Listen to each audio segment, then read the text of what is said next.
Hello and welcome to the Analog Toys live stream. And I'm very pleased to say I'm joined by my good friend and very special guest.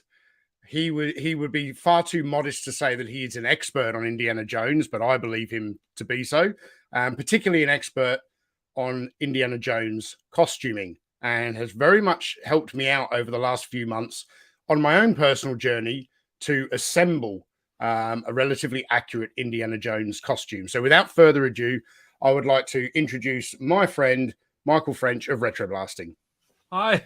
Wow, that was very kind. Thank you. I just always like being here. So I would come on here even if it was just like we're going to talk about cake tonight. I'd be like, okay, let's talk about cake. So okay. What kind of cake do you like? I like a coffee cake. I do love a coffee cake. I also love a lemon pound cake. Mm-hmm. An angel food cake. I'm pretty egalitarian when it comes to cake. I also want to say that's a very nice shirt you've got on. Well, sir, would you like to tell the audience where I got this shirt? I would like, first of all, I would like you to tell the audience where you got that shirt, because you never know when you make a recommendation to somebody. You know, you could get like 20 great things from that vendor, and then you recommend them to the next person and the vendor botches it. And you're like, oh, you know, it didn't happen that this thing. I'm so glad to say, because I didn't think it would. Yeah. But man, like when you said I'm loving the shirt, I was like, oh, thank God, because like, you know, shirts and fits and everything like that can be very individual. So yes, yeah, I mean, it looks great. It looks really good. Yeah, it's this is not the shirt I was wearing in my last Indiana Jones video. That was like a cheap costume shirt that had enormous flaps on the front pockets. Yeah, you looked like it. There were moments where when you would turn and hit the right angle, you looked like a de Havilland mosquito just about to take off. Yeah. Look, very quickly before I get into the shirt, so I have here a very large box which I've been dying to get open. It arrived 2 days ago from the Hattery in the Blue Mountains in New South Wales. We'll explain a little bit more about that later. But in here, I've got the latest piece to my Indiana Jones costume, and it's my new Indiana Jones hat, which I'm led to believe is far superior than the one that is on my head right now. Hey, first of all, I just want to make everything clear to anybody watching. The hat that he's wearing right now is leagues beyond where we were with official hats 20 years ago. So when you showed me that, when I asked you after a stream or whatever, I said, can you show me the inside of that hat? Because it looked better than the ones I were used to. Yeah, I remember originally when you showed me that, I was like, wow, it's lined and everything. So they've clearly tried to up their game. But and this you said you said 20 years ago. This is that 2008 or two? Yeah, that probably 2008. Yeah, 2008. So it's a you know, we're about there. I know it's 15 years, but give or take, that's the Crystal Skull era where they were like, you know what, we need to up our game with the official hats a little bit. I don't know who the vendor is on that. I assume it's still Dorfman Pacific. It might be Miller Hats. They've been the legacy hat people for Lucasfilm for this merchandise for decades. But when I saw yours, I remember going, I think that's an official hat, but that looks a lot nicer than what I had to deal with, you know, a quarter century ago. God, that makes me sound old. But so anyway, I want everybody to understand that, like, even though Tony is saying tonight he's really excited about what's in the box, I don't want anyone to think that the hat that you're wearing on your head is like a problem in any way. Like it's, you know, it's a very respectable piece of headgear. It's a very comfortable wear. I do wear this out in public. I often wear this when I go to the local horse races. You know, I'm bald, so I've got to keep the sun off my head somehow. And you know, this is a very respectable dress hat. It's very, very comfortable. But yeah, going back, I want to say 2 or 3 months ago now. I'll preface this by saying Michael is not an enabler. He's not been trying to get me to do it. I, out of the blue, messaged Michael one day and said, I really want to get an Indiana Jones satchel, and specifically a Temple of Doom satchel, because the straps are different colors. Right. And I said to Michael, you know, where would be the best place to get one? And Michael said to me that, fortunately for you, Tony, the best place to get an Indiana Jones satchel was in New Zealand. So the shipping is not that, you know, it's much closer to me than it is to yourself in the United States. So this is from Magnolia Clothiers. The link to Magnolia Clothiers is in the description of this video. This is so they actually sell genuine World War II gas masks. I opted to go for their reproduction. It's a very, very quality bag. You can select which strap and buckle you want with it. This is the Temple of Doom version. This is a choice bag. Yeah. And the nice thing about those, I don't mean to interrupt you. The nice thing about those, for everybody wondering, like, why didn't you get an authentic one? The authentic ones are 80 plus years old, and they're all coming out of deep storage. So even though they look good when they're just hanging there with nothing in them, if you're going to use it as a bag at this stage in our cultural history, like this far out from when they were made, the threading and everything is like dry rotting and stuff. Like those bags can fail you at any time if you're actually using them. And they were meant for gas masks. So they have all these little weird pouches and dividers in them that aren't always ideal. So that's why I told Tony, if you want an authentic one, just to say you have one, I've got a few because I love RAF and stuff like that, then great.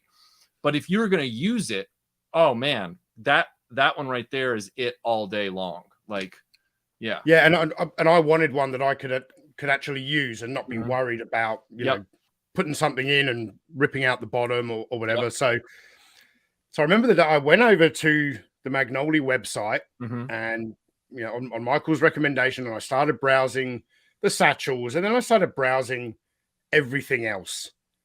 And the next thing I knew, so the items on Magnolia, how can I phrase this correctly? The items are not cheap, but I understood the quality of what was available because I've heard Michael talk about this company before. Right. But they actually weren't as expensive as I thought they were going to be, and they had a number of items on sale. So I then purchased a 10-foot whip because if you're going to have a satchel, you need a whip. And then I thought, well, how am I going to carry the whip around? Right. Well, I'm going to buy an equipment belt. And they had a deal where the equipment belt came with, now this is a Raiders holster, not a Temple of Doom holster, but I prefer the Raiders holster. It's got the loop on there for the bullwhip. And they had a deal where it was, you know, a certain percentage off if you bought the belt and the holster together. I'm like, okay, we'll add that to cart. Add the web belt with the weathered brass buckle on the front. So get the web belt as well. And then, of course, the shirt, which I absolutely love. So all of these items I've just shown you, barring this particular hat, have all come from Magnolia. I have since also gone out and purchased a leather jacket. I bought Magnolia do those, but that is, you know, for me, that was quite an expensive purchase. I found one here in Australia, actually in Western Australia, for 200 Australian, and it turned up, and it's actually not that bad. And given the hot weather here, I don't imagine I'm going to wear it very often, which is why I didn't really want to fork out that extra money, it was completely serviceable. Well, also that leather jacket just happens to be very, very close in surface texture, color, and whatever you want to call it to the Temple of Doom jacket, which, you know, I mean, that was kismet right there. So I think you did real well on that. I'm very happy. The final thing I'm sort of eyeing up, we had a discussion around Indiana Jones's his adventure pants, and they look ex-military to me, with the flaps on the back pockets and that kind of thing. But they're a heavy wool; they're quite uncomfortable. So I've just, you know, gone out and found a nice pair of sort of chino pants that are similar in color, and I've got a nice pair of leather boots, but they don't look accurate. It's not even the right color of leather.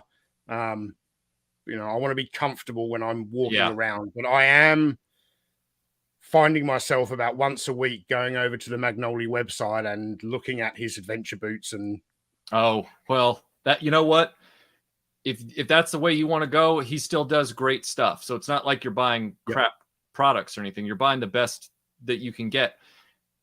I'm just that I have the actual boots that I bought years and years ago. I was fortunate enough to get them from the guy that Harrison Ford bought them from when he was a carpenter in California. He was a little Geppetto Austrian shoemaker.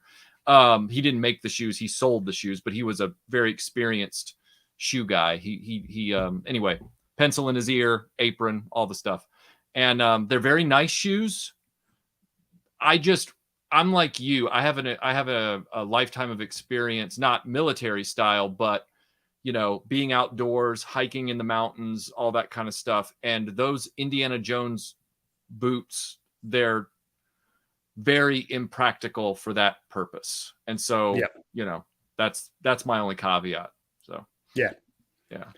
I think the boots I've got will be great, because I've got an Indiana Jones toy video planned, and as part of that, I will be appearing on camera in costume. I'm going to do some on location shooting again, a little bit like I did with Big Ben. Hopefully, I don't bust a camera this time. I can't afford to be breaking another one of those. Right. You know, so the boots I have are very, very good for that. They're nice and comfortable.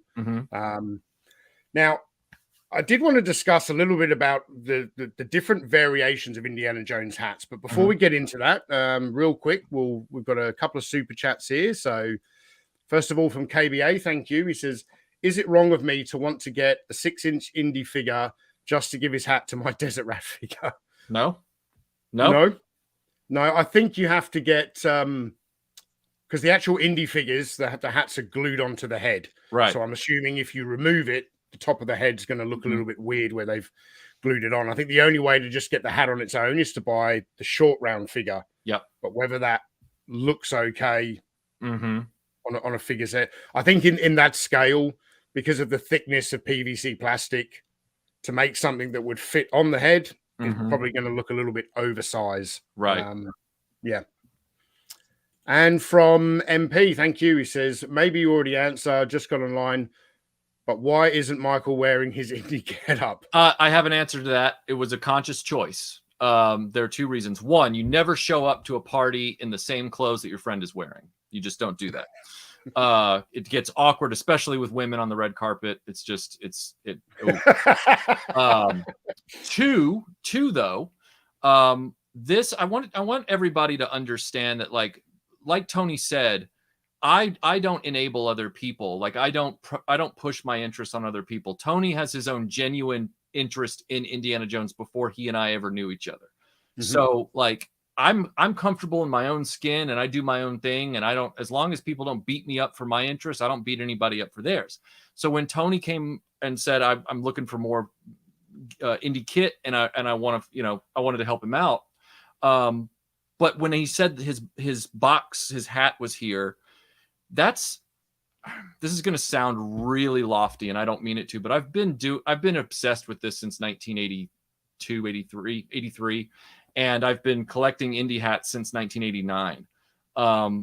This right here is a really special kind of moment for an Indiana Jones fan when they jump from the official hats to the superior bespoke hats, which are infinitely closer to what Harrison Ford wears. Like that's what they are. So I didn't want to sit back and like jump in there and this is Tony's moment, and I wanted to share it with Tony purely. I didn't want to be like, hey everybody, look at me, I'm dressed up as Indiana Jones tonight. Like I didn't want to do that. That wasn't my thing. I want this to be Tony's thing, and I'm here to support him. So hope that answers the question. Yeah. You are wearing a Magnolia shirt though, aren't you? I am. This is my wardrobe, but I have different colors and everything like that. So this is a Raiders Magnolia shirt that I had him do up in like a red, maroon, whatever you call it. It's a nice, but you know me, Tony. This is what I wear every day in just different colors. So yeah. Mm-hmm. I'm representing everybody. I'm representing. And I've got all the hats around here too. There's going to be hats you're going to see throughout this stream, so don't you worry. I've got.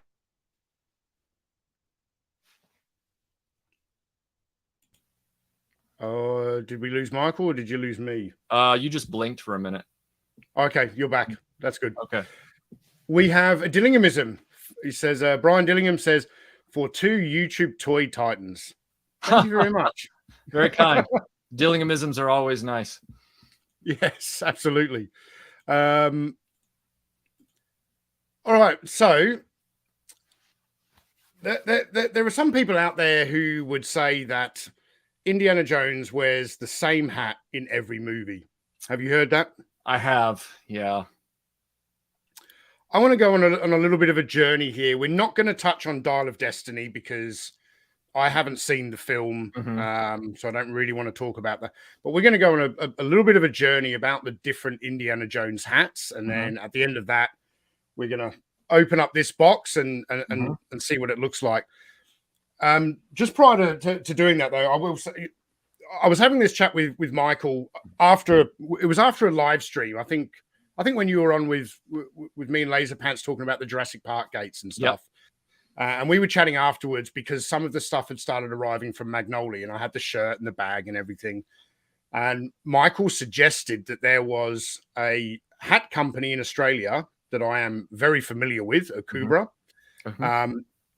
who have a version of. They sell a version of the Indiana Jones hat, but it is exclusive to one hat store in Australia. Yep. Which is the Hattery in Katoomba, the Blue Mountains, New South Wales. Yep. Now, Michael wasn't in any way saying, the hat you're wearing is not good enough. Oh, not at all. But when I was always very, very happy with this hat until I got the rest of the costume and I dressed myself in it. And I'm like, the most essential element to an Indiana Jones costume is the hat. And when I got into the full costume, I was like, this needs an upgrade. You have a very nice and serviceable everyday dress fedora right there. That is a great everyday dress hat. It goes great with a lot of different things. It's just that the official hatters shape those hats very generically, and they shrink down the proportions, not because they're trying to save money, I don't think, but because for most people, they're not used to what Harrison Ford's hat dimensions actually are in person. Like, it looks cool on screen to them, but then they get insecure when they see the hat in person and they think, oh, I couldn't possibly wear that.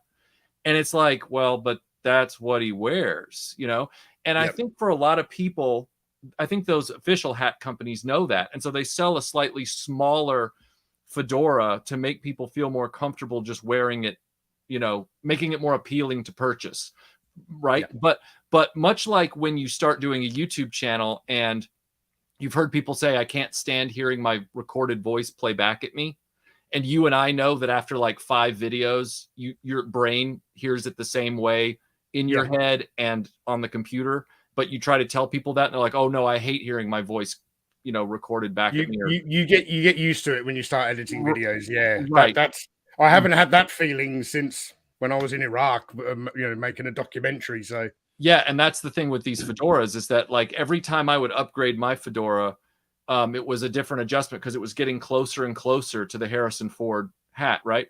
The last round of the ones I got, even Melinda, she kind of looked at me when I got my last one and she goes, it just kind of looks a little bigger. And I was like, well, right, because that one's kind of worn out. It was bigger before you ever saw it. And also it shrank a little bit. This one here is dead on. And it only took her like 2 or 3 days. And suddenly she was like, oh, I put the other one back on just to show her. She goes, oh, it looks small. And I went, yeah, exactly. So it's a whole thing. Yeah. Yeah, which is why I deliberately started this stream wearing this hat. I want the audience, I want to lull them into this full sense of security around this hat. And I mean, you never know. I could open this and it might not even fit. But the communication with this hat retailer, I will say, was superb. They get back to you very quickly, 7 days a week. There was a lot of back and forth around the size because I am slightly over a 59 centimeter head, like 59.2 centimeters. Right. In the British military, I always wore a 58 because with berets, they need to be very, very tight fitting. Right. Whereas with this, because felt hats do shrink a little over time, I had some back and forth and they said, we recommend that you go for a size 60 to allow for some shrinkage. In the interim, there will be a foam band that you can put inside, right, in case. But I have owned Akubras in the past. The first Akubra I ever owned was actually my Australian Army slouch hat. They are made by Akubra. And when we get those, we have to bash them, you know, and have the side turned up. We have to do all of that. We actually get issued 2 of them. So you have one working dress where the side is down, and then another one that you have permanently with the side up for like dress parade kind of thing. But I've also got an Akubra hat that I wear out fishing, and a combination of being out in the sun and being around salty sea air, that thing has shrunk quite a bit to the point where I took the foam out. And then after a while, I had to actually cut the liner the leather liner completely out. Wow. I love that hat because you look at it, it looks ugly as hell because it's seen some shit, that hat. Right.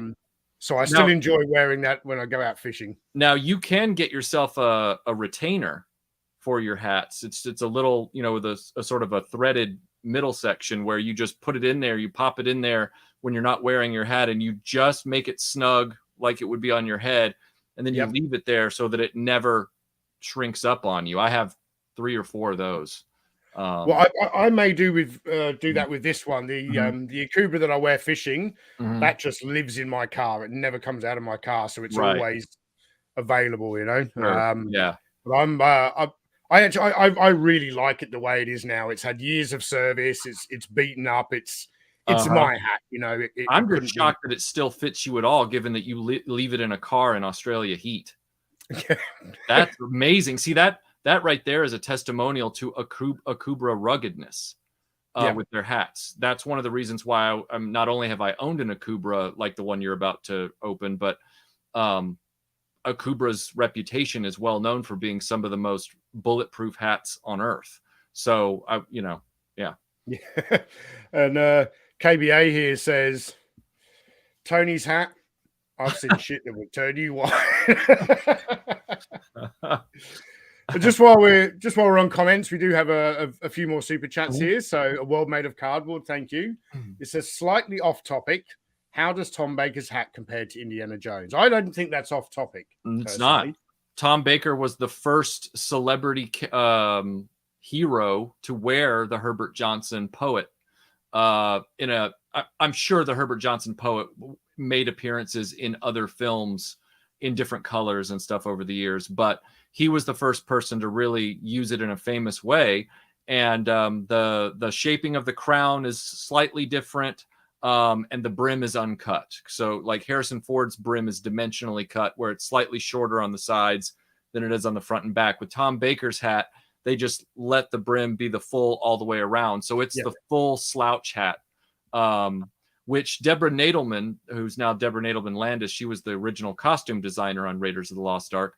She always refers to it as Herbert Johnson's Australian model, which no one's ever been able to suss out if her memory is not making something up, but if her memory is remembering an even different kind of hat. As a matter of fact, in a recent interview, she claimed with added detail that the Australian model at Herbert Johnson had the upturned side brim. And she asked them to take that hat, re-steam it and rework it and remake it for the hat that ended up in the film. So I don't know. They call it the Poet. They've always called it the Poet.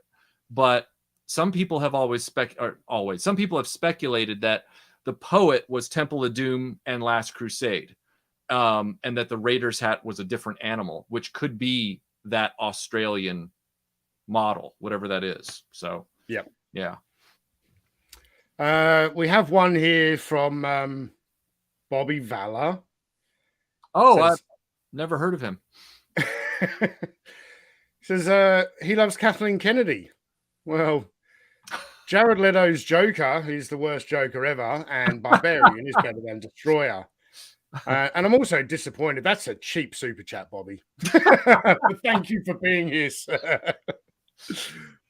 And Master Son 42. Thank you. Says things Melinda says to Michael. It looks bigger. Well, you know what they say. Large feet, clown shoes. Yeah. All right, so let's get into the different versions of Indy's hat. I have prepared a few slides here. So let's kick it off with Raiders of the Lost Ark. And not to put you on the spot, but I'm pretty confident you can talk to this. Yep. What is it? Go ahead. What is it that makes this hat quite unique to all the other iterations throughout the subsequent sequels? Well, first of all, the shaping of the front of the hat is completely unique. You'll notice that it has a very, very tight, long pinch in the front for those front dents above the ribbon. This particular scene is from the shoot in Hawaii, right after he whips the gun out of Baranka's hand, right before they walk into the Idol Temple. This happened to be one of the last location shoots they did in the movie. And so when they filmed this sequence, the hat that they used was brand new from Herbert Johnson. The other hats had gotten worn out and, whatever. And so they were using a new hat. This hat happens to be the only hat that we know of. I think they preserved its look for the Idol interiors as well, if I recall, the Idol Temple interiors. But this hat definitely does not have the Raiders turn in it, which is... You can tell because you're looking at him straight on. If you look at the left and right sides of the brim as they flare out from the hat, you'll notice they are even Steven. They both come out at the same length with the same angle. They're good to go. The Raiders hat throughout the movie after this, on his right eye, over his right eye, if you're him. So if you're facing him like we are now, if you were to look over his left eye facing him, the brim would be flaring out flat, and over his right eye facing him, the brim would be curling upward.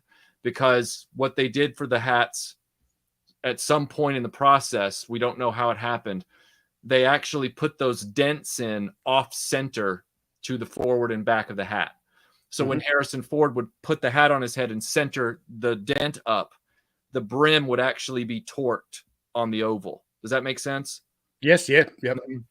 So, for example, this is the Ad Vintage, and the Ad Vintage hat has, you'll see how this is the center ribbon right here for the back. But if you look closely, you see where get my hand in there. You see how the pinches come together right here, but I can clearly see how off center that is. Yeah, it's off center, and so that's so that when you put the hat on, it torques the brim. I'll show you. You put the hat on, and you see how it goes up on one side and it flares out on the other. So it's going up, it's curling up on this side, and it's flaring out on this side. Let me try and get it a little more. See, that's the Cairo and Indiana Jones Raiders of the Lost Ark brim look. So yeah, that's another thing that makes that hat really unique. Some other observations people have made have argued that they feel like because of the way it was bashed with what they call the camel humps on top, the Raiders hat has these very defined, it has the center dent, but the center dent has what they call the camel humps. It's got a very defined sort of crown on it, right? Yeah. And they feel like that makes the whole hat's crown look larger than the taller than the hats in the other films. The Raiders hat also from Cairo on, not this one, but in Cairo and the Tunisia sequences mainly, it has a what they call this inward sort of like, it's like an outward bulge over the ribbon on this side. The hat kind of bulges out from the ribbon because the ribbon was very tightly sewn on the hat at that point for some reason. Yep. So it makes the Raiders hat very unique. The Raiders hat is an extremely unique animal to the extent that some Indiana Jones kit fans, or gear fans as some Americans call it, they actually have expressed the opinion they feel that the Raiders of the Lost Ark hat, especially the Cairo hat, is inappropriate for daily wear because it's too extreme, which I find laughable. Like I'm a Raiders Cairo guy all the way. Like that, to me, that's Indiana Jones, and I'm like, I'm not going to apologize to anyone for wearing a hat like that out in public. But some people get weird about that. Even Indiana Jones fans, they all have their opinions. So yeah.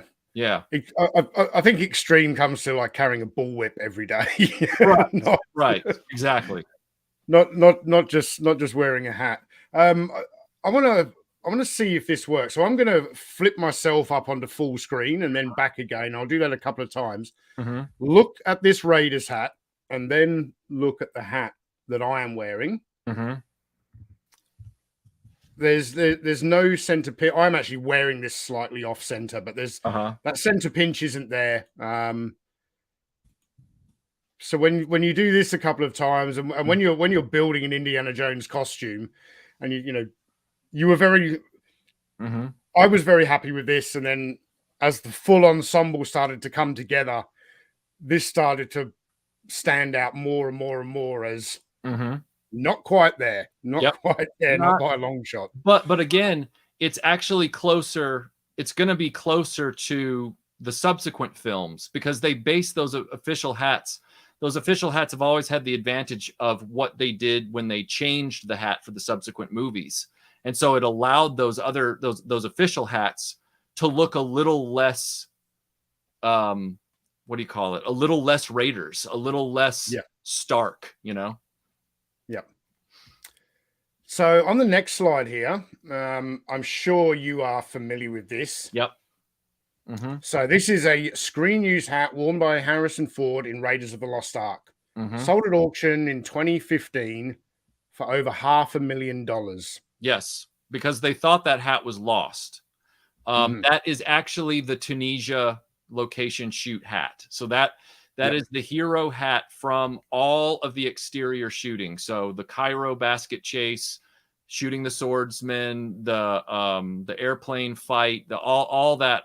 That's one of those hats that was used throughout all of that. And the reason it was so shocking is we always thought that hat was lost. And it just so happened that in 2008, the year that Crystal Skull came out, while all these fans had spent the last 20 years trying to unlock the secrets of the Raiders of the Lost Ark hat, because the original hat company, Herbert Johnson, couldn't even replicate it as well for people anymore. They claimed at the time they had lost the block. That's why they said Temple of Doom and Last Crusade's hats look different.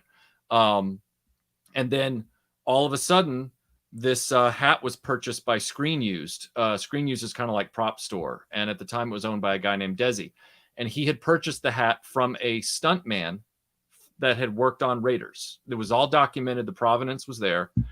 And the hat had been gifted to him at the end of the shoot by Spielberg and Harrison Ford, or maybe it was Harrison Ford and the second unit director. I can't remember. Harrison signed the inside of the sweatband. All that was present and accounted for on the hat. And when Desi got it back to his facility where he did all his work, he's called Screen Used. He started to try and make sure he could match it up with one of the stuntmen, one of this guy's scenes, in other words. And it wasn't looking correct. And at first he was like, well, this is weird. It's got an authentic Harrison Ford signature in it. It's definitely a Herbert Johnson. It's definitely... And that's when he started to realize, oh, crap, Harrison Ford must have gifted him his hat at the end of the shoot. Because it's not like they knew if Raiders of the Lost Ark was going to be a one-off. You know, they didn't know. Yeah. And he matched everything up. And sure enough, it was the Cairo hat. It had been found. It was not destroyed. It looks much different than it did 40 years ago because it's been in storage and whatnot. But that is the real deal. He matched it up to the dust pattern, the loose threads on the ribbon, everything. I mean, it's the hat. So pretty amazing that it survived. Oh, absolutely. Yeah. Prime Syndicate. You're getting ahead of us here. I have a Federation 4 from Katoomba in this box. We're going to open this a little later in the stream. I can't wait to get it open, but you know, got to build that sense of anticipation. Now see, Prime Syndicate is the guy who gifted me that Grail diary. Oh, okay. Yeah. So he and I go way back on the indie boards. So but I love the fact that he said that, because remember when I told you about Akubra, I said Akubra is a all positive legend in the Indiana Jones kit group, you know, the kit enthusiasts, because they saved our bacon for a long time because nobody else could deliver a decent Fedora, and they do a bang up job. So I'm so glad that he threw that comment in there, because it only reinforces what I've been saying. So, yep. And I believe we have a super chat here from Prime Syndicate as well. So thank you very much for that. He says, hello, gents. So glad to catch this live. Thank you very much. Glad to see you here, man. Yeah. I mean, when you first told me about the Federation 4, I looked it up on the internet, found, discovered that it was exclusive to one particular store in Australia. It's Akubra has... There are two different shops here in Port Hedland that sell Akubras. You know, you can buy them all over Australia, but not the Federation 4, which is their kind of Indiana Jones model. Yep. When I contacted them in early July, they were out of stock of the dark brown color. Yep. They had other colors. They said they had some stock coming in at the end of the month. That actually got delayed until kind of middle of August, and they reached out to me and they're like, it's in stock, but they're going really fast. I purchased it. The size I wanted, the size 60, I believe, is now out of stock already. They're waiting for more to come in. I don't think they're completely out of stock, but it depends on your size, on your hat size. So, so this screen use hat, this is, as you said, the one used on location shoots in Tunisia.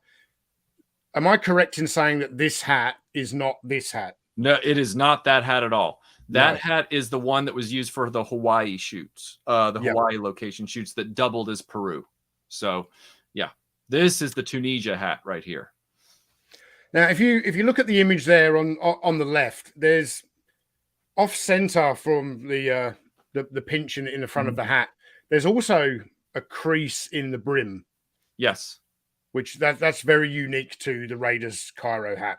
Yeah, there's a lot of idiosyncratic stress and damage that's on the Raiders hat that's not on the other hats in the series.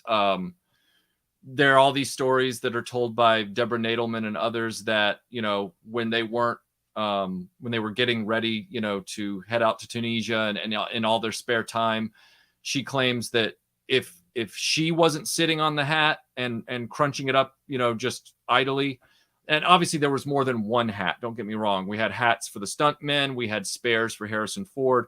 But the main hero hat, of which this is the main hero hat, Deborah Nadelman and or Harrison Ford was always fiddling with it to make sure that it... So like, for example, they got into a habit of making sure they did that. There's a bit of footage from the Elstree Studios shoot where they're doing the Ravenwood Bar, which would have been a different hat, but it would have been from the same...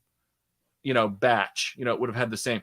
And you can see Harrison between takes with his scene with Marion. He's by that big fireplace and he's just like kind of like singing to himself, and he's working that brim on his head, because you're just trying to keep that hat looking worn, and they baked a look into it that they were very deliberate about in that movie. There was nothing in that costume that was left to chance, and the hat had a lot of attention paid to it, especially considering, not to overtalk it, but they had originally been developing this costume for Tom Selleck.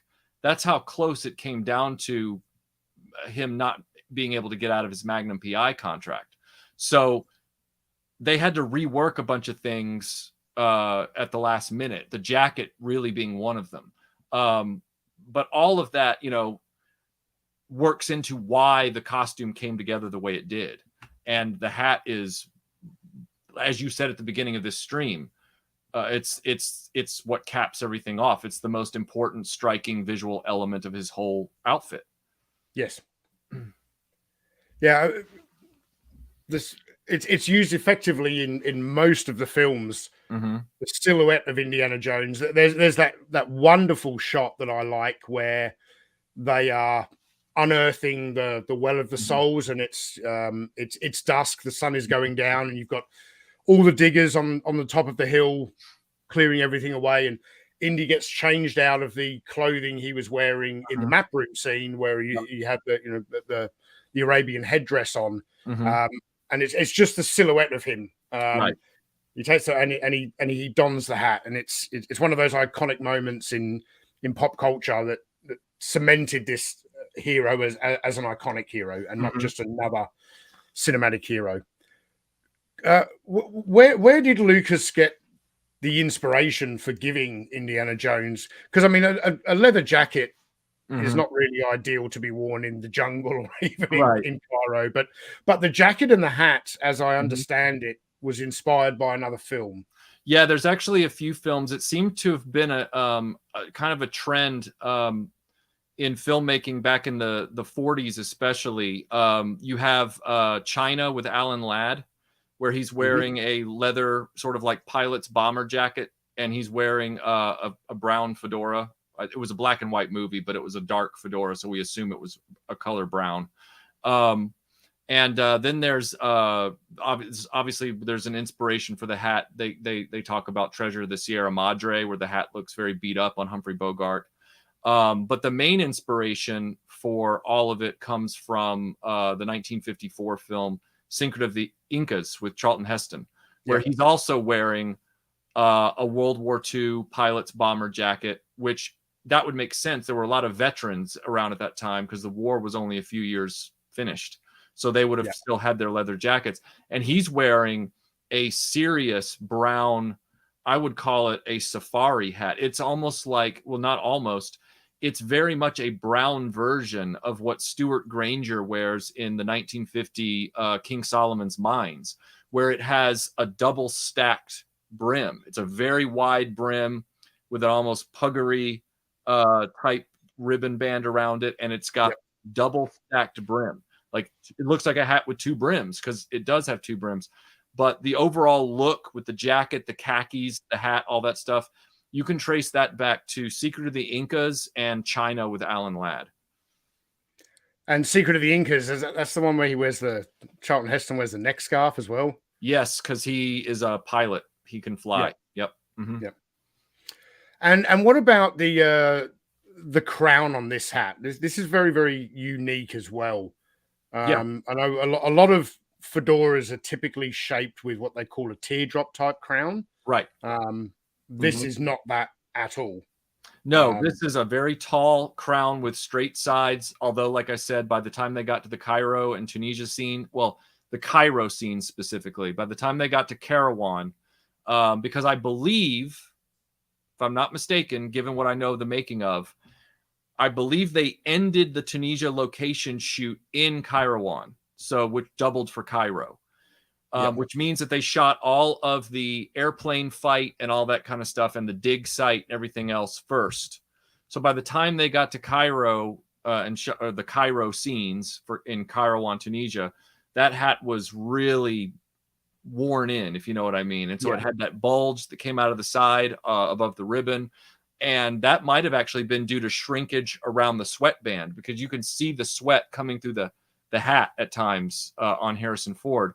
So it's possible that the sweat combined with the heat shrank the area right around his head in the ribbon, forcing the felt to kind of, bulge out, in other areas. But that crown, as it was originally formed, was very straight on the sides and very tall. And then it had one center dent shaped into it at the top. It was not a teardrop.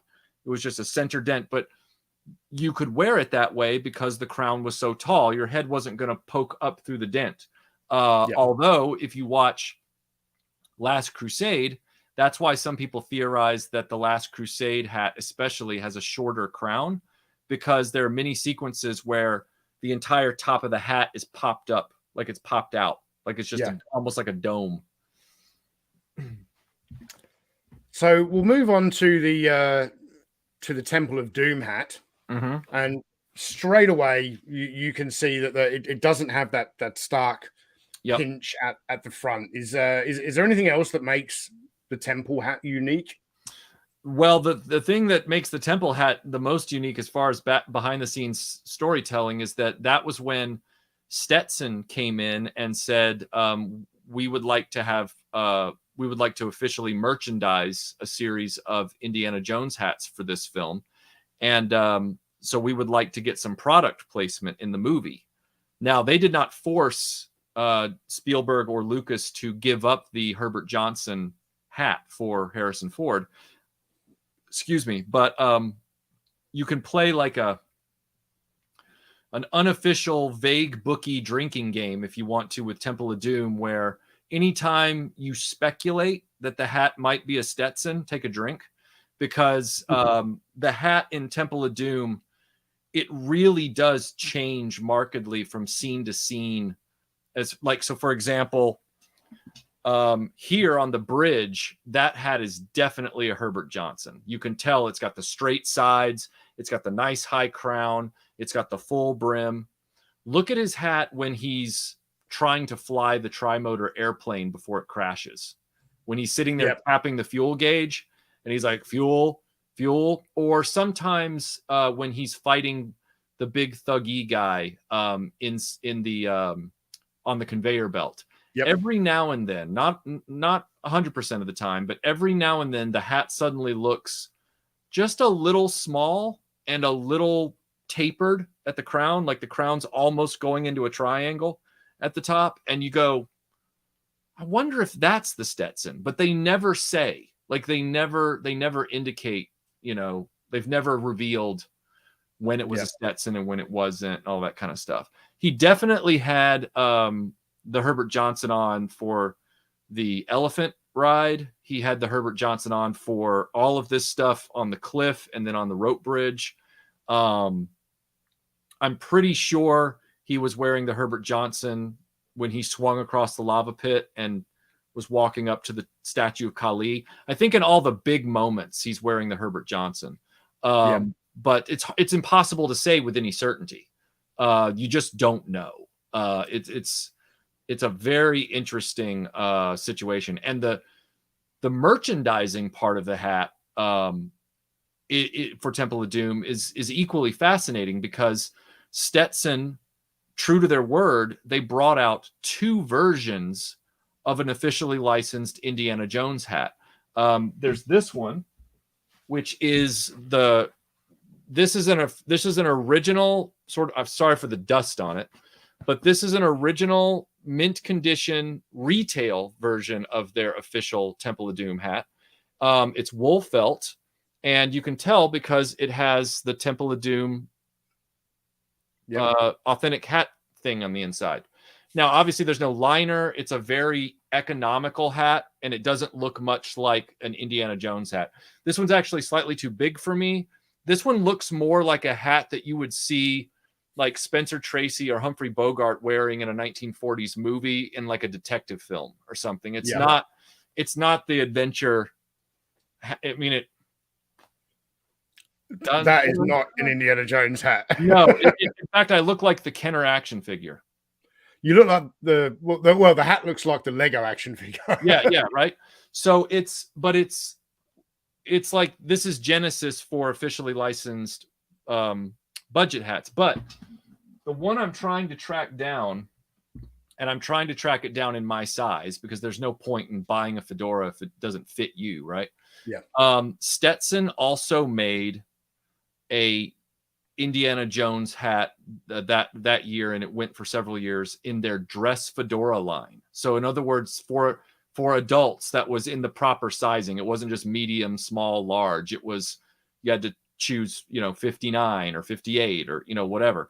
Yeah. And it was a fur felt fedora that had a liner, and it had Stetson Indiana Jones in a label on the inside of the crown.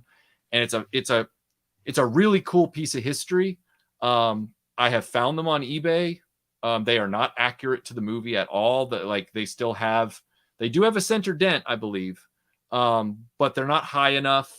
The crown tapers a little bit. The brim isn't wide enough. But they are a professionally done hat. Like they're not junk. But I have found them, but they're never my size. So it's like, pass. I'll try again later. Yeah. So now we get on to the Last Crusade hat. Uh-huh. Yeah. See the difference there? Yeah. From this one. Yeah, this one is the roughest one of the bunch. So Last Crusade, he has much like Temple of Doom, the hat changes a lot throughout the film. However, there's nothing to my knowledge to indicate there was any product placement necessarily going on in that film, although Stetson still had the license to do the official hats even then. They were about to hand it off to Dorfman Pacific as a sub license, but I don't think that had quite happened yet. This hat that we're looking at in this photograph is known as the Grail Temple hat. He's standing outside the treasury in Petra, Jordan. This hat is infamous because both outside the temple and then when they go inside and Sean Connery is shot, all the way through that sequence with the knight and everything like that, his hat is all crown and no brim. Like it's just this tall crown with this swoopy pinch in the front that kind of teardrops upward and then has this tight pinch right at the top corner or top spot, and no brim. Like there's very little brim on it. Earlier in the film, if you're talking about the tank chase or the motorcycle chase, he has a more like traditional Indiana Jones hat by and large. Like it's closer to Temple of Doom. The other unique hat that's in the film is when he's in Venice and when he's in Donovan's office. And that hat is the one people associate most with Last Crusade because it has what they call the cowboy curl, where both sides of the brim curl up on the sides. Because one of the things I forgot to point out to everybody is after Raiders, they never did the brim turn thing again. After Raiders, they always shaped the hat front to back correctly. So you don't really get a lot of that brim torque again. You get a very traditional fedora. And so for Last Crusade, they decided, I guess, we're going to put some more character back into the brim. And in doing so, they cowboy curled it on the sides for certain scenes. Makes it look a little odd. I much prefer the motorcycle chase hat and the tank chase hat to that one. But I think if I was rating them, the hats would be rated in the order of the film. So like I think the bridge, the rope bridge hat in Temple of Doom looks the rope bridge hat / elephant ride hat looks extremely good. I think it's a very good looking hat. In Last Crusade, you kind of have to like pick out a moment here and there where it's like, this part of the tank chase, I kind of like the hat, so. Yeah. And your view on the way you like the hats, and that's the same way that I like the films. Yeah, exactly. And, just to give some show and tell, so my very first Indiana Jones hat was a retail Stetson from 1989, summer of 1989, the summer of Last Crusade. I still have it. It's right here. I reshaped it. I found it in a bin a year and a half ago, something like that, and I ironed it, steamed it, and got it all looking nice again. When you say you found it in a bin, you mean a storage bin, not an English bin. Storage bin. I can't find it in a skip, Yeah. But I'd had it. I just misplaced it. I hadn't had any need to look at it in a while. It doesn't fit me anymore because obviously I was given it when I was 11. No. Yes, 11. I can't even remember my own age. So this is the retail Last Crusade hat. So this wouldn't have been Stetson's bespoke hat like they did, but this is the retail Last Crusade hat that was sold in shopping malls. And it has the liner on the inside with the Indiana Jones logo that they moved to. This one's a medium. My mom bought it big so that I would grow into it. And then my head just kept growing. So it grew out of it. It's got the pin on the side. The other Stetson that I showed you should have had a pin, but the pin, when I bought it off eBay, the pin had long since disappeared. But it usually has this pin on the side that says Indiana Jones. This one has a pin as well, but it is not on the center of the right. The bow. It's on the back of the bow. But it's a very similar looking pin. Yeah, I have been looking at this because I've seen that most of them have it back there. So I keep wondering if maybe my hat originally had this pin back there because it was off for many years. And I wonder if I put it back on in the wrong place. So, yeah. It very well may have been back here originally when my mom brought it home that day as a surprise. Yeah. So, and were you in the UK then, or was that just before you went to the UK? It was less than a year before we moved to the UK. Yep. So that's why, like, one of the first images that I've used in a few videos of me is in a London taxi wearing this hat. This is the hat I'm wearing in that photograph. So, there's a couple of comments here I wanted to start, and yeah, we'll go through a couple of comments here. So, first of all, Jason Anderson says, "Brim talk. I'm learning so many new terms today." As a car guy, I'm sure he's finding that really interesting, actually. Yeah, that torque specs, yeah. And Blue Serendipity, very good to see you again. And thank you for the kind super chat. Said, two of my favorite guys talking about one of my favorite things. Going to watch everything later as V. Connolly and I are preparing for our ballroom showcase performance tomorrow night. Miss you both. Well, best of luck with your ballroom showcase performance. I'd like to know a little bit more about that. Yeah. We have Articulated Ninja Reviews in the house. He says, "What's up, guys? Good to see you, Ninja." I just got a notification on my phone that you dropped a video, Ninja, so I'll be definitely watching that after this stream. I will too. He says Tony should wear that hat to Joe Fest. It looks good on him. I didn't wear a hat at Joe Fest this year, but Joe Fest 2020, last year. This year. What am I talking about? I didn't wear a hat this year, but the previous year I did wear a beret. I think that looks kind of okay on me as well. And Prime Syndicate, thank you for another super chat. He says, Michael, what's your view on the Clipper hat? Is it the same hat looking weird under that light, or does Indy travel with a grey hat? Oh, there's been this whole thing. It's kind of like when they had that dress that they showed on the internet a few years ago where people couldn't decide what colors it was. I don't think it's the same hat at all. And even Herbert Johnson has confirmed that it's a gray hat. I don't see any reason why Harrison Ford's character would wear a sable brown hat with a blue suit. I just don't see any reason. He would wear a steel gray or gray hat with that. It is his dress travel hat. It's also the hat that he would wear when he's going to meet government officials in Washington to try and negotiate for the release of the Ark. As a matter of fact, I'm making a pilgrimage next year when I'm in England for the Robin Hood documentary that I'm working on. I am making a pilgrimage for the first time to Herbert Johnson Hat Company so that I can be measured for the gray fedora from them, because I want to have that in my hat collection, in my hat option. Yep. So I know I firmly believe it's gray. Yeah. And Darth Wizzy Wizard, thank you very much for the super chat. He says, great stuff. Thank you. All right. Now we get on to what I've just called here. Sorry, my mouse is playing up on me. The Kingdom hat, the Kingdom of the Crystal Skull hat. Yep. And again, very unique.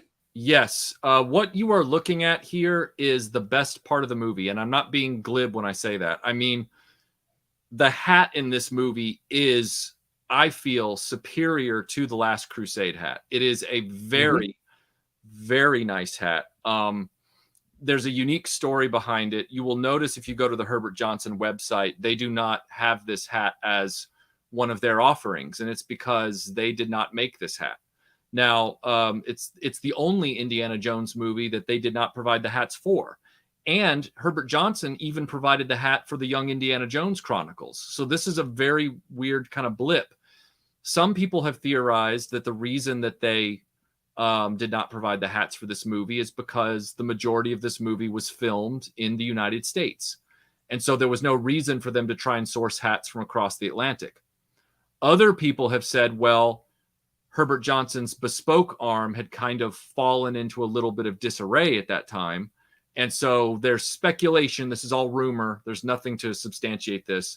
Some people have said Herbert Johnson just wasn't quite up to the job. I don't know what the real story is. What I do know is, you know, we talk about fans doing the best work, right?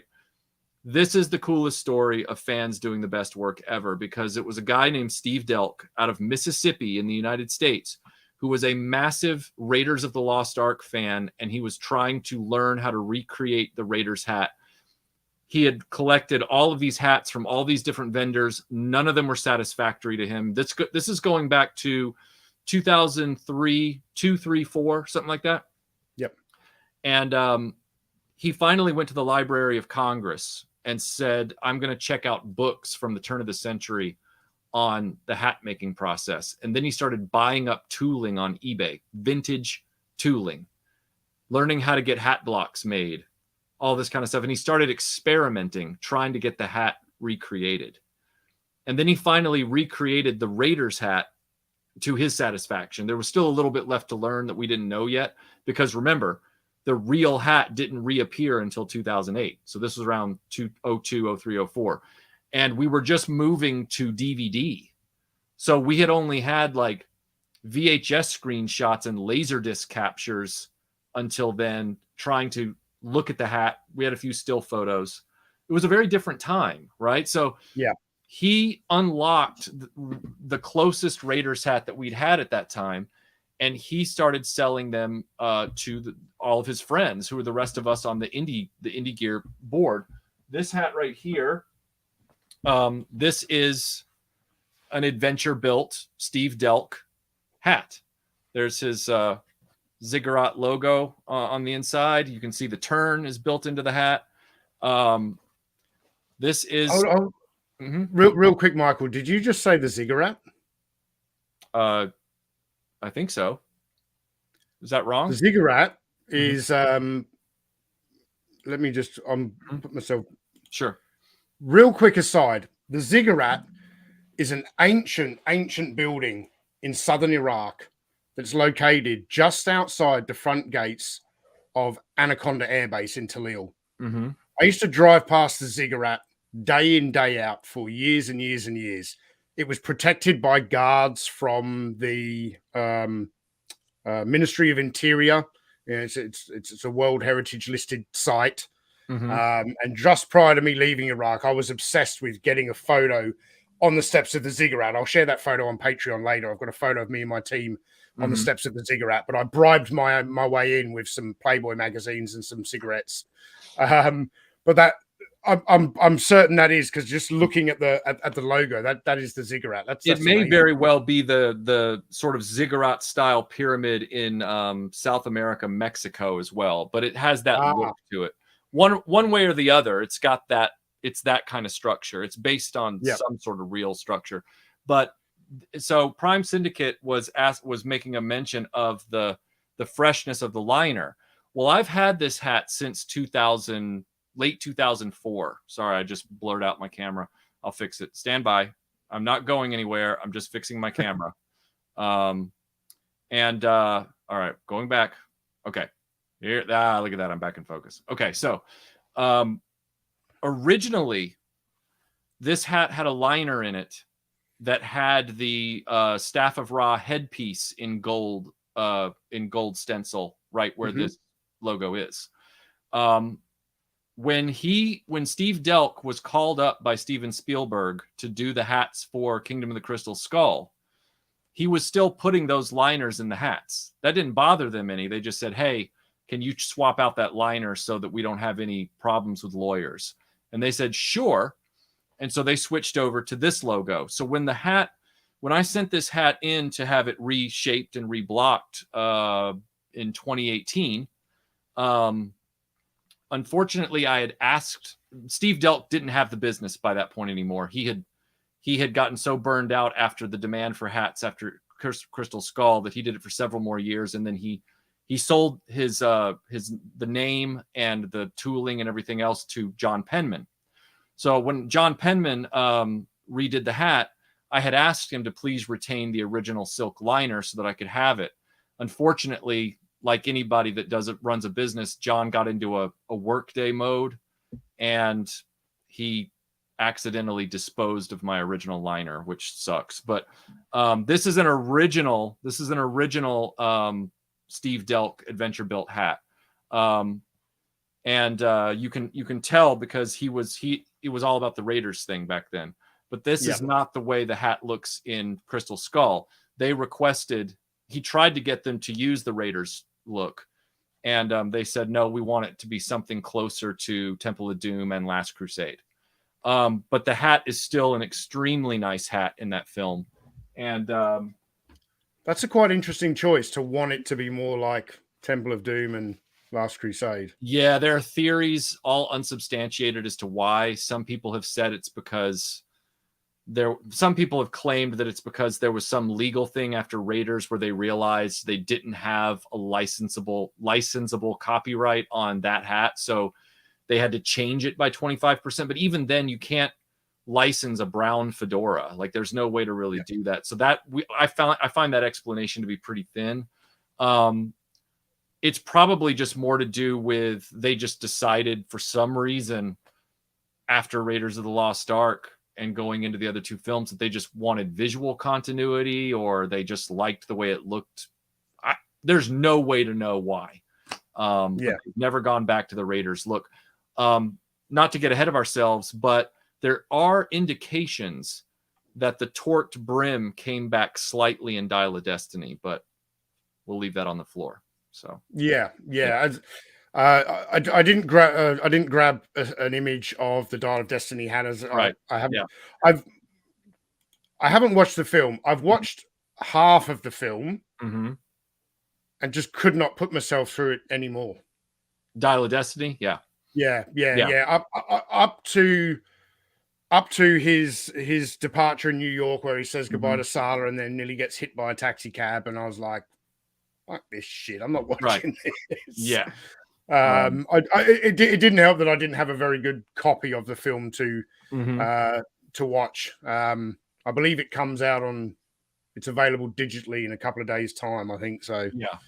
I will just to reiterate, as much as people dog on Kingdom of the Crystal Skull, and I think the movie's very flawed. We're not going to go into a discussion unless you want to about the film itself. But as far as the hat goes, just to let everybody know, his entire outfit in that movie was very high quality. Like it puts the Dial of Destiny outfit to shame in many ways. Like, but specifically where the whip, the hat, and the jacket were concerned, as much as that jacket, for example, is not my style, and as much as that whip, even, it's a specific kind of bullwhip, as much as that whip is not my style, those were very, very well-made items for that movie. Like, they were extremely well-made. And that hat, regardless of whether or not I ever want to wear a hat that has that shape to it or whatever, I don't think that hat's ugly at all. It's just not the thing I've always dreamed of since I was a kid. But that hat right there, that is an extremely high quality hat. Like, it is one of the nicest hats quality wise that's ever been in an Indiana Jones film. So I've got one final slide here just to try and show the audience how different the hats were from film to film to film. So I've just put them all here side by side. Right. And as you touched on several times throughout this live stream, you know, there are a number of different hats in Temple of Doom. In Raiders, there were certainly different hats, but it was a more subtle. Yeah. Yes. Yeah. In Temple of Doom and Crusade, you get the most changes to the hat scene for scene.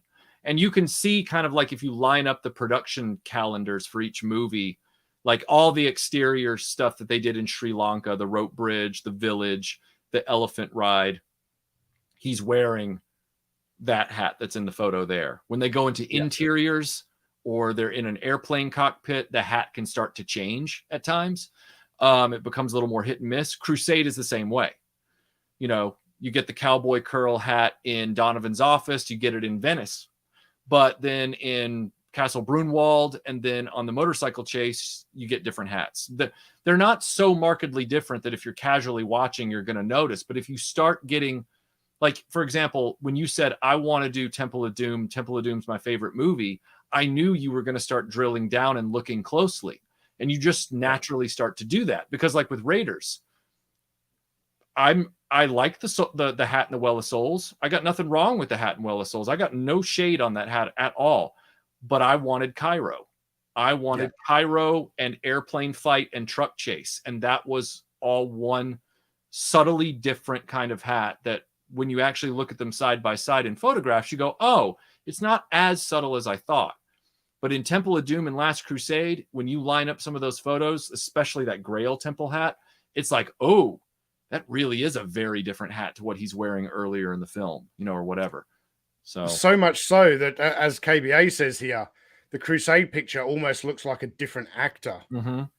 It really does. The hat is that different. It makes Harrison Ford look different. Yep. He's got those chipmunk cheeks in that photo in particular. Yeah, and what's funny is if you look at certain other production photos of him from that movie, he's a little chunkier in that film for some reason. I don't know why. He slimmed down again for Crystal Skull, aside from his natural aging. He was a little slimmer for his age then than he was in Last Crusade. There's an image of him standing next to Sean Connery as a promotional photo. They're leaning up against a tree somewhere along the road for the motorcycle chase. Yep. And the photo. Yeah, and Harrison Ford's midriff is kind of hanging out over his pants a little bit. His shirt's tucked in, but he's got kind of a paunch going on. He's looking a little Adam Westy in that shot. Does he look like the Hasbro Retro Collection Temple of Doom Indy? I mean, one could argue. I don't think Harrison Ford looked bad in Last Crusade at all. But when you start to really focus on what hat do I want from what scene, you start to notice other things by default, and then you can talk about them like we are. Yeah. Well, Michael, we've been going for an hour and 13 minutes. I want to try on this new hat, but let's very quickly. We've got a couple of super chats. We'll catch up on. Brian Dillingham, thank you very much. He said, "Did Indy keep Deckard from wearing a fedora in Blade Runner? I heard rumors it did." Well, I mean, I know that like when an actor is chosen for Bond, he can't wear a tux in any other film while he's playing Bond. I know that's part of their contract. Yeah. And I saw in the chat earlier, somebody was saying that there was even an indie film midway through his career. I guess it was Crystal Skull, where he was sporting a Caesar haircut and he didn't want to ruin it. And so someone suggested that he tried to get out of wearing a hat for Indiana Jones 4. I mean, like, that may be true, but I can't imagine Harrison Ford with his alleged love for Indiana Jones trying to get out of wearing the hat, but who knows? I mean, he's kind of a grumpy guy, so maybe that's true. What's a Caesar haircut? What's that? It was this dumb, trendy haircut in the early 2000s, mostly for frat boys, where they all wanted to look like Russell Crowe in Gladiator. Yes. Yeah, I remember when Harrison Ford had that. That was around the same time he started wearing an earring, I think. Yeah, they all called it the Caesar, even though they should have called it the Maximus, but whatever. Yeah. And our friend Jeremy Kerr. Yes. For those in the audience who aren't aware, Jeremy Kerr, I met at Joe Fest. Mhm. Was that the first time you'd met Jeremy? Yes. Yeah. Myself and Michael both met Jeremy Kerr at Joe Fest this year, and he gifted both of us a piece of the rubber tank tread from the stunt tank from Last Crusade. Yes. And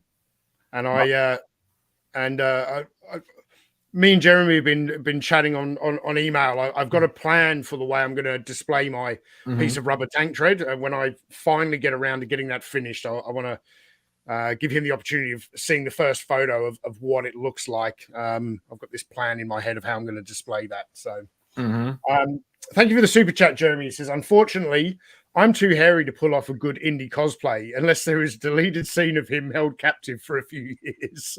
Well, I'll tell you something, Jeremy. I have seen Indiana Jones enthusiasts showing off their hats enthusiastically after they just got them from various vendors, and they're posting photos of themselves.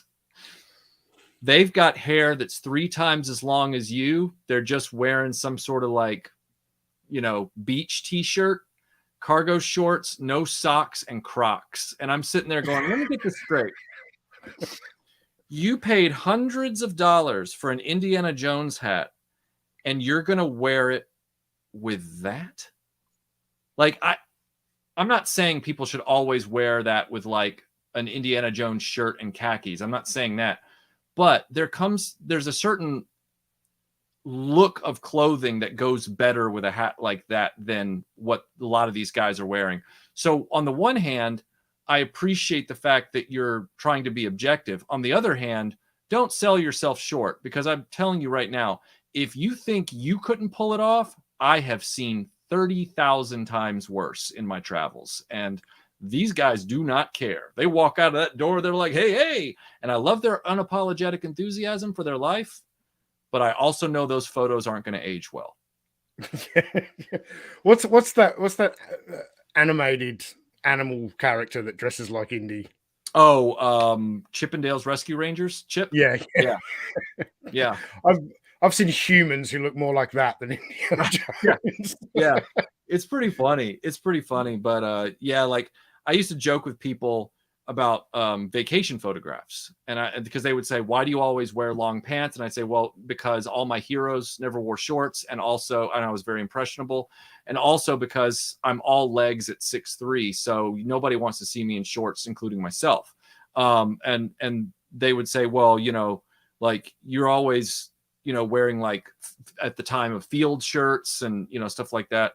And I just finally started telling people, it's like, what's going to happen when vacation photos start coming back and they start getting a little older? I can take any one of my vacation photographs and literally take all the color out of it, and you would never know when in history that photo was taken. Whereas you sitting there in your Dave Matthews Band t-shirt in front of the Great Pyramid with your Adidas shorts on and your like gnarled up Reeboks and crap, like, and your trendy haircut with what you're going to look like those dudes from our family photographs in the 70s where everybody looks like they're trying to be Tom Selleck with the big mustaches and and they always are kind of like, I never thought of it that way. And I'm like, look, I'm not saying that like clothing didn't wear differently at different times. Like in the 90s, everybody had to buy everything oversized because that's the way they were cutting it. But I try to stay within a lane, for the sake of my damn vacation photos. I mean, for me personally, Jeremy's got the issue of having a lot of hair. I don't have a lot of hair, so wearing a fedora hides the bald spot. The only issue, I cut my hair very, very short. I don't even use a comb. I just clipper it straight off. But I haven't cut for a few weeks. So on the sides and the back, there's this salt and pepper look, which is very much more, I want to say, Crystal Skull. I'm not at Dial of Destiny yet. Here's the thing though, everybody. Kingdom of the Crystal Skull might have had a broken story, but Indy was intact in that movie. Barring a few dumb scenes that were not his fault, everybody in the scene had to be dumb for the purposes of the script. but they didn't break Indiana Jones in that movie. His character was intact. The story was just bad. We've seen Bond films like that before, where Bond was always Bond. The story just sucked. You know, like you couldn't say that they weren't depicting Bond properly. That's the difference. In Dial of Destiny, everything's broken. But I don't want to derail the conversation. So, yeah, that's a whole other live stream. That's right. All right. Well, I'm going to hopefully I'm going to move that microphone. Hopefully you can still hear me okay. And there we go. Let's see what this looks like. So this is a Federation 4 made by Akubra, exclusive to the Hattery of Katoomba, New South Wales, in the Blue Mountains, which, if you're ever in Australia and you travel to Sydney, I do highly recommend a day trip out to the Blue Mountains. Beautiful, beautiful place. I don't have a lot of room to work here, but we'll make it happen. I had a bit of a panic when I went to the post office to collect this from my PO box. Because now Prime Syndicate, I'm going to answer this question for you. He did get it pre-bashed, but Tony is a very experienced Akubra hat shaper. So anything that he's going to want to do to make this closer to Temple of Doom, he'll already have the experience to do it. So he's probably going to end up tweaking it at some point. But just for this afternoon, Michael, I'll be tweaking this afternoon. Yes, 100%. Yeah, I had a massive panic at the post office box. You can't see my address on here, but my PO box number is 673. And the ladies at the post office couldn't find it because somebody put it on 643. Oh, I've had that happen.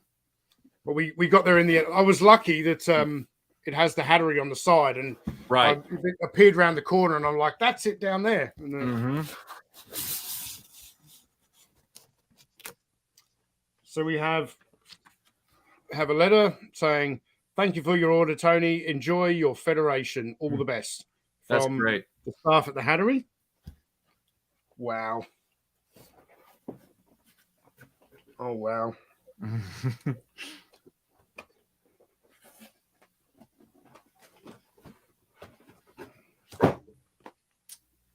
Ooh. Oh.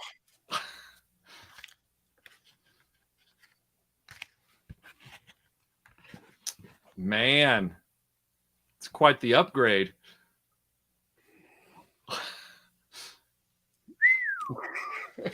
It's not the same hat. So Akubra Imperial quality. I've been looking forward to this moment. Oh man, dude, how's it fit? It looks good. Looks like it fits pretty well. That it's perfect. I can feel it's got a little bit of room in there, so I have the band that I can put in to allow for strip, but that is incredibly comfortable. Oh man, it looks great. It feels great. Yeah, it looks good. And they've put in a really solid bash into that hat, and when you start looking at Temple of Doom and just tweaking it a little bit, it's going to fall right into line. It's going to be great for you. Yeah. It's already a lot of the way there. So you can see. Oh yeah. Look at the how much taller the crown is. There's more meat around the sides. You get that center dent rather than that teardrop at the top, which is really great. Yep, which is accurate to Temple of Doom. Yeah, so this is the teardrop. Yep.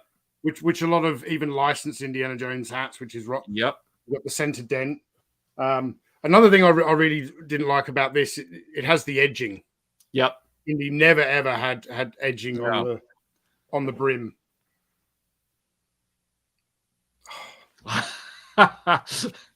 It just you look good. I used to say you looked Tony Robbins good, but now I'm just going to say you look Tony Roberts good. I am very, very pleased with this hat.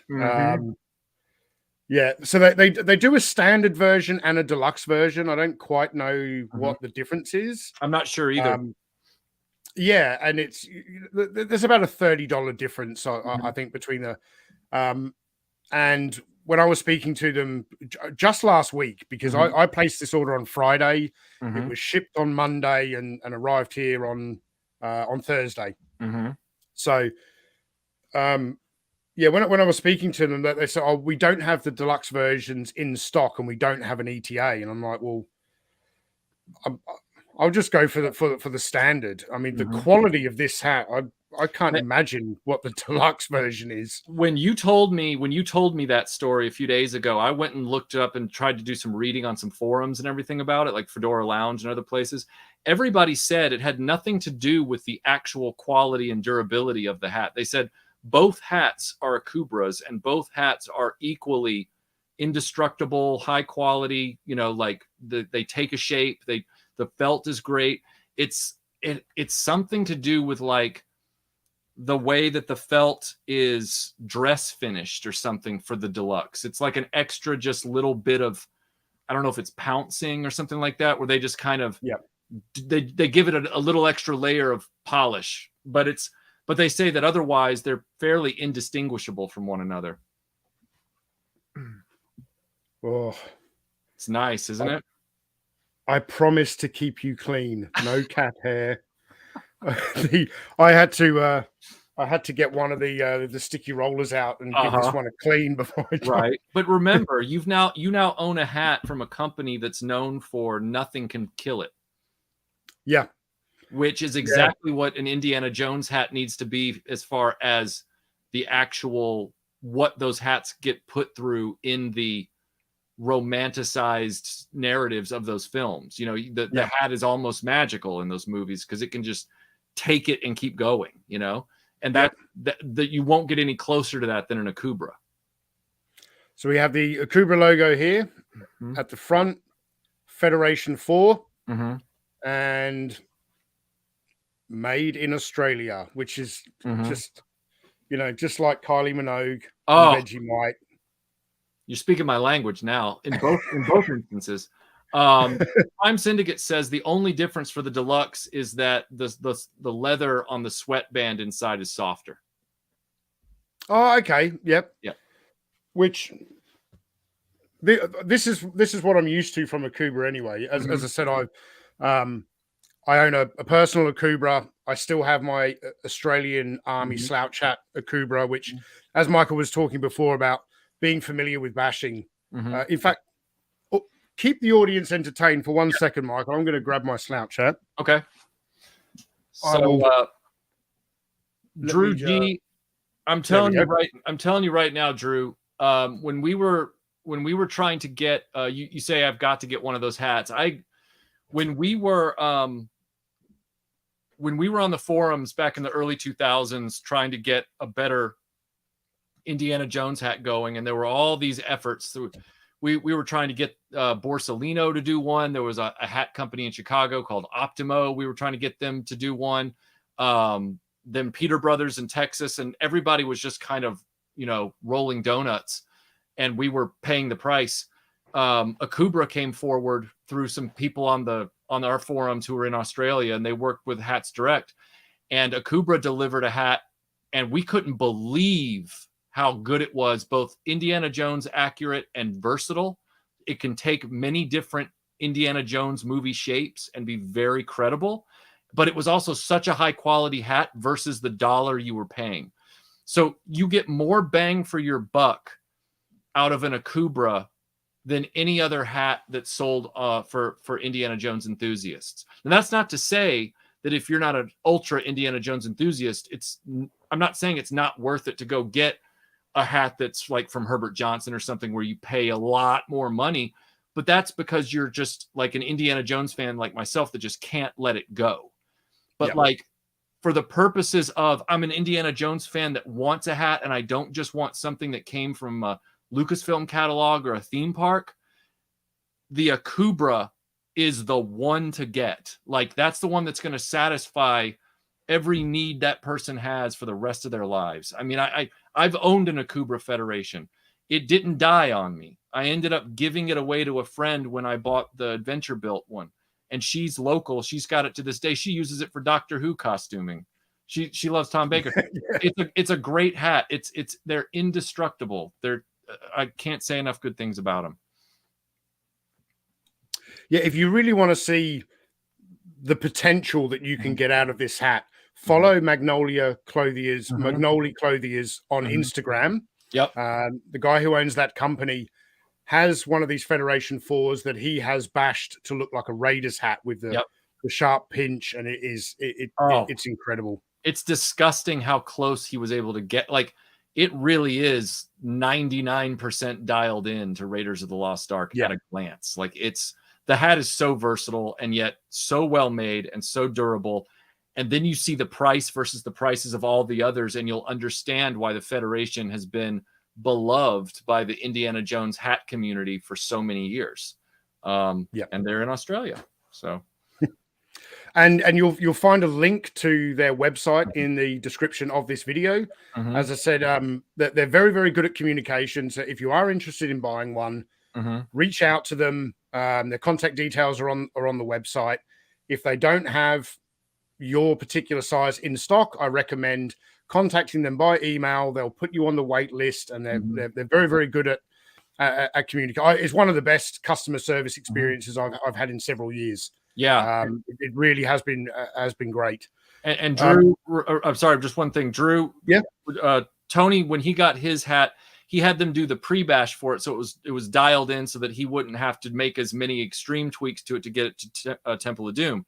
So you will have to do some tweaking when you get it to make it Raiders, but if you get it like Tony has it, it won't be as far out, if that makes any sense. So you can't specifically ask for the Raiders bash from the store, but rather than the open crown, it is a little extra. You know, there is a shaping fee, but I was surprised it was only $20 or $25, and that's Australian dollars. That's like $15 American. Yep. You know, so get it where it's kind of the way there, and then bash it the way you want it from that point onward. So this is my Australian Army dress slouch hat from when I was in the that's the badge of the Royal Engineers and the badge of the Royal Australian Army. As I said, we get issued 2 of these. I don't know whatever happened to the other one, but the reason we get issued 2 is that on dress parade you have the side upturned. Some units, like the cavalry, might have an emu feather in the side, things like that. That depends on the regiment. But then for standard working dress, you have the side down. And as you know, Michael, with hats like this, once you bash them, if you imagine, there's a small clip here. I'm just going to unclip this if I can get it. This hasn't been unclipped in a long time. There we go. This does not want to sit flat. So they issue us 2 hats for the 2 different types of dress requirements. One has the brim down, one has the brim up on the side. Yes. Yep. So working dress, so you have the brim down, and then in dress parade, you have the side up. But when you get this hat, it is literally it's like that. It's just a dome on the top, and you spend a long time shaping this to get this very specific shape that is unique to the Australian Army. I still remember how I did this, all the time it took, all of the tweaking.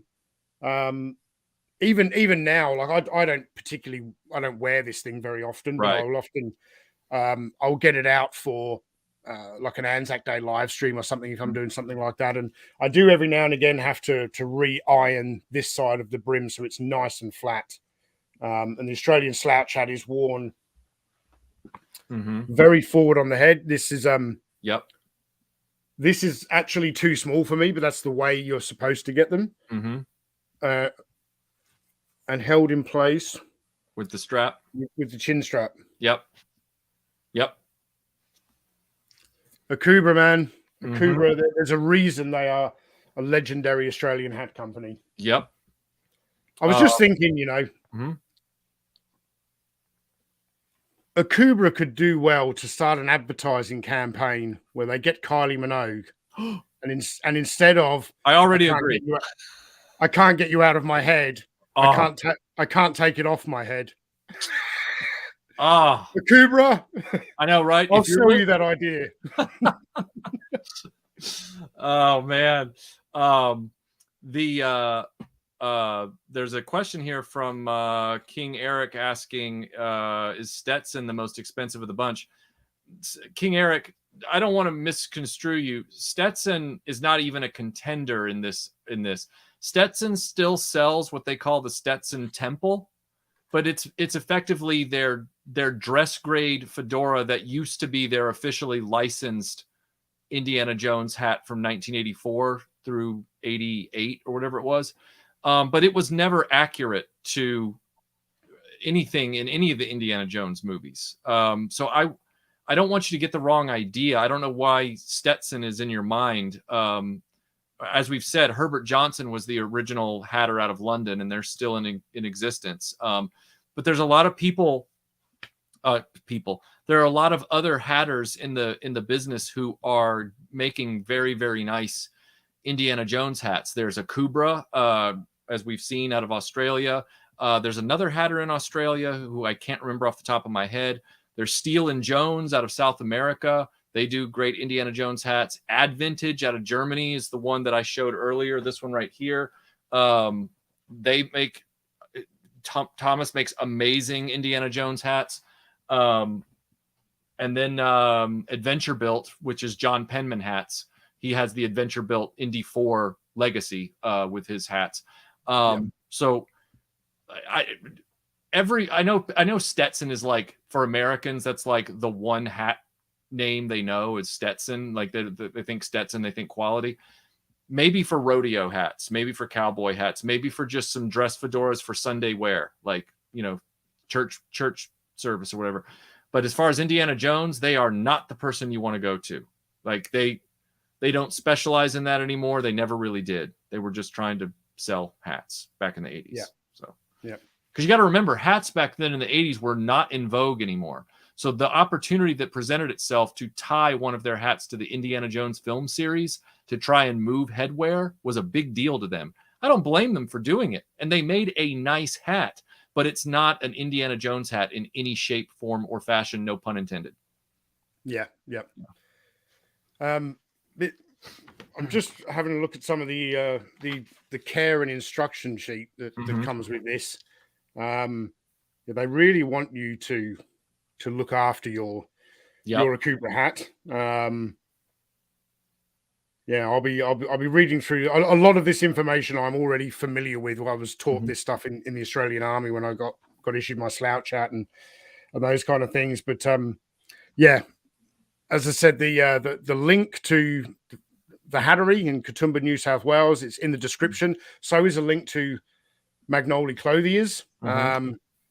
This has been a great experience. I can already tell that I'm going to be wearing this hat around all day long. Gracie doesn't know I've purchased this. She won't care. It looks so good. She'll love I'm it. wondering though, like when the wife comes home and she's like, do you notice anything different about me?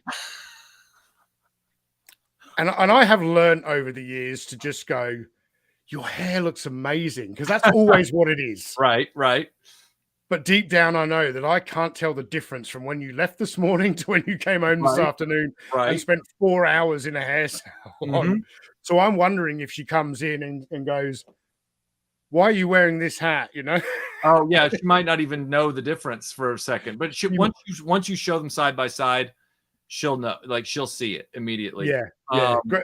Gracie has a beautiful Akubra. I bought her an Akubra for her birthday several years ago, in it's like an off-white color. It's nothing like an Indiana Jones hat. It's like a lady's, like a cowgirl type hat. Beautiful hat, and we like wearing our hats to the horse races when we go to that. And that one right there is perfect for doing that. Like that is a great hat to wear. I mean, you can wear it anywhere, but horse race day would be perfect too. I mean, that's a really choice hat. Somebody's asking here. They said, where is it? Somebody was asking. Darth Wizzy Wizard was asking what the best hat company is? And the answer to that real quick, because I know that, you know, Tony wants to wrap up the stream. That all depends on what you're looking for. And so, for example, if you want an Indiana Jones hat where you get the most versatility, the most durability, and the most bang for your buck with your purchase, Akubra Federation is the way to go, because you can't be displeased. It's an amazing hat. If you want absolute forensic obsession with detail and accuracy to especially if you want a guaranteed Raiders look, which is the hardest hat to recreate. But his attention to detail goes into all of his hats. If you want that kind of obsessive level of detail and ability to shape a hat, then Ad Vintage out of Germany is the way to go right now. If you want authenticity and you want cachet of the name, and you want to know that you have a hat from the people that really did it, Indiana Jones 1 through 3 and 5, you're going to want Herbert Johnson. Indiana Jones 4, you're going to want Adventure Built, which is John Penman hats now.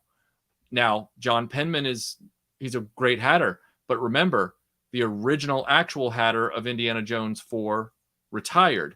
The original hatter, Richard Swales, for Indiana Jones, Raiders of the Lost Ark, through all the other movies, he passed away.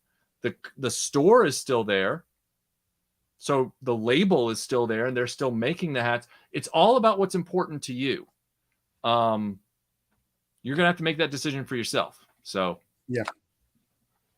Yeah. And I would definitely recommend that, you know, because the step up from this to the next, it's a huge step up in financial commitment. But that hat looks so, that hat is like bang on for Temple of Doom once you tweak it a little. Like it looks, it's 95% there already. You're just going to like make it Temple of Doom, and I take nothing away from the hat in saying this, because it's accurate. It's an accurate description. They've even said that in some official write-ups of it.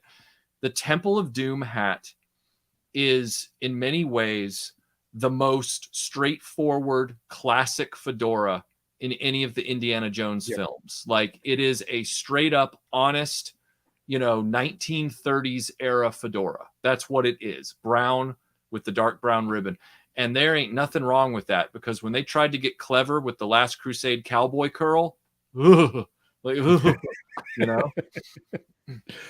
now just have to fight the urge to not, next time we go to the horse races, am I going to wear?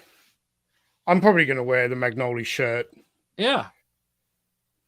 Do I carry a satchel for I'm going to need to take some things with me. If I don't want to queue up at the bar, because there's normally a queue at the races for the bar. So maybe I'll just buy 3 beers at a time and put 2 bottles of beer in the satchel. If I take the whip, will people think I'm actually one of the jockeys? Well, I mean, I'll put it to you this way. If the moment the satchel goes on, that's when you start getting the questions, or you look like Indiana Jones today. Yeah. Keep the satchel off and it's just the hat and the shirt and you're wearing your jeans or whatever pants you're wearing with it. You generally get to stealth your way through a lot of that stuff for the most part, except for the fact that, well, fortunately you're at a race. So that means a lot of people are wearing nicer clothes and nicer hats. So you get away with it. But if you're like, if you're just like going somewhere like I have on like a Wednesday and you're wearing a hat like that, even if you're not wearing anything else Indiana Jones, you still stand out because nobody wears hats like that anymore. So it's kind of like, what? But no, I think in your case, if you're not wearing the satchel, you'll definitely stealth your way through it. If you wear the satchel, nothing wrong with that. Just be prepared. Like, you're going to have people go, oh, so you got like this Indiana Jones thing going on. Yeah. I mean, I don't think we should take Tim's advice all the time. As much as I love you, Tim Ward. Yeah, perhaps not. I did start this comment earlier because this was great. Daredevil Dave says, when I started watching YouTube, I had no idea I would have such a blast watching a stream about hats. Well, Tony said the same thing, and a few other people on my Patreon. I'm not trying to plug my Patreon. I never do. Just telling you where it is. You should. I'll plug it for you in a minute. No, I'm just saying that because you won't find this video on my channel because it's a Patreon video. I did a whole video about the bag, and I've had friends of mine and supporters of the channel write me over the last year and say, I never would have thought that a video about the shoulder bag would have been interesting, and by God, it was really interesting. And I'm like, well, I'm glad you enjoyed it. I really liked that video, and that's like a more than 30-minute video, I think, about all the different, the history of the bag. It's I find it truly fascinating. I've watched it numerous times. So, well, I can ramble about some Indiana Jones kit. You wind me up and let me go, and I'll be like, yeah, like give me a wildly inaccurate G.I. Joe SAS figure, and I do the same thing. You know how I've told you in the past that like I have a harder time doing unscripted videos than I do scripted. I like doing scripted better. That all bets are off when it's Indiana Jones kit. If you have me doing a video about Indiana Jones kit, it's like, no difficulty not having a script. I'll just I'll just go, and it'll be fine. So. Yeah. And Prime Syndicate, I want to thank you for being here today, Prime Syndicate, and for your kind super chats. And he says, you know what a cautious guy Tony is, and I am somewhat cautious of not boring our audience by overly being over enthusiastically talking about hats for too long, and I don't want to take up too much of my friend's time because I know he's working on a very big video at the moment that might be or might not be Indiana Jones related. I would hit the wall today. I took a break today. I tried. I had writer's block. I hit the wall. Good. Yep. Good. I'm glad. I'm not good that you hit a wall. No. I get it. It's good that you took a break. So yeah. And also, everybody, fun fact to sort of cap off some of the hat talk. The Indiana Jones 5 hat is made by Herbert Johnson. It is a poet, just like the other hats, but they changed the color for the first time. Don't know why. Probably to not pay someone royalties. I don't know. It was always sable. The hat was always kind of a sable color, but you'll notice on their website that the Dial of Destiny hat is called Nutmeg. So Nutmeg, just fun. Nutmeg. Fun fact for everybody. As Richard Iowade would say, delightful news for someone who cares. Oh, this is gorgeous. Looks good, man. It looks really good.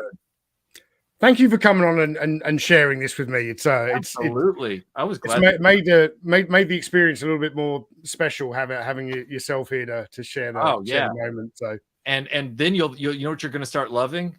Seeing the photographs of you outside and inside, and noticing like how the hat looks different in different light, and being like, ooh, like it's you've taken your first step into a larger world. Like it's. I know I've mentioned the horse races quite a few times. Port Hedland is a small, remote town, small population. There isn't there aren't bars and restaurants and all that to go out to. But one of the big social events on the calendar is the horse racing season. I'm not sure how many events we have, but it kind of runs from May through to about, I think we've only got one or two more races left. But it is the big event of the season. Everyone wants to go, but they're particularly the Headland Cup, which was a couple of weeks ago. Ladies' Day is always really popular, and everybody gets dressed up, particularly for Ladies' Day and Headland Cup. Yep. And Grace is one of those. Once she's got her nice gown on and she's done her makeup and her hair, she wants to take 8 million selfies that day. And I normally entertain one selfie, right? And then after that, I'm like, "You've taken one, that's it." She is not going to know what's going on the next time we go. And I'm like, babe, let's grab another one. Or what, the lighting over here later in the day. Oh, the sun's starting to go down. Let's go over here. You're going to be like, I want to take another selfie. And then right before you click it, she doesn't know why you turned your head this way. And it's all because you're trying to see the hat on your head from all the angles. Yeah. And in a show of solidarity, I'm going to just do a casual kickback on this hat for the final, so we can both be sporting our. He's got his Temple of Doom. He's got his Temple of Doom. I've got my Raiders of the Lost Ark. eventually I'll have a monkey and a whiskey. It'll be fine. So A monkey? Well, he had a monkey on the table. Remember the little monkey with his whiskey? No, I'm sorry, you eventually going to have a monkey? No, You've got no, enough no, cats never. I would already. never be so cruel as to do that. I think monkeys should be free to do what they want. Yeah. But every now and then it's like, it'd be fun to like hang out for an hour with a little monkey in a vest. That'd be fun. Till he throws his crap at me, but whatever. You could do a whiskey and a cat, you know. Yeah. So, but no, look, Michael, thank you so much for taking time out of your evening to join me and entertain the audience with your extensive knowledge of Indiana Jones hats. I want to thank everyone in the live chat for being here. Thank you for all of the super chats, and I do really highly recommend the Retro Blasting Patreon. You get your money's worth over there. Lots of exclusive content, such as extensive videos about Indiana Jones satchels that are not available on the main portal. So I've been a long time patron of the channel, and long may it continue. So thanks. With that, I will wrap it up with a simple quote saying, "It's not the years, honey, it's the mileage." So true.